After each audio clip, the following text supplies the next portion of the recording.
7,500 रुपये इतक्या रकमेचे 4% दराने 2 वर्षात चक्रवाढ व्याज किती? तर प्रिन्सिपल अमाऊंट हा 7,500 रुपये.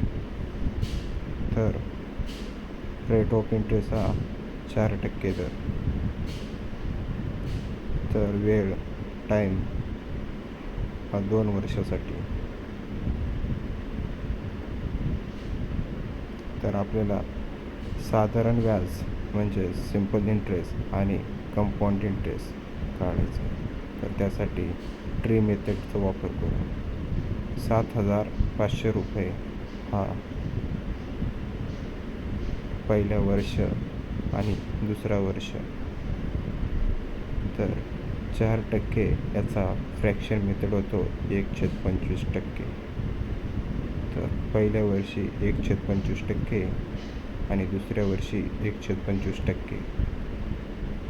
तर ह्या 1/25%चे 7,500चा 300 रुपये. तर दुसऱ्या वर्षाचा साधारण व्याज 300 रुपये. असे 2 वर्षाचे साधारण व्याज 600 रुपये होते.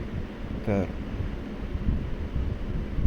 चक्रवाढ व्याज हा पहिल्या वर्षी 1/25% दराने साधारण व्याज चक्रवाढ व्याज हा 12 रुपये होते.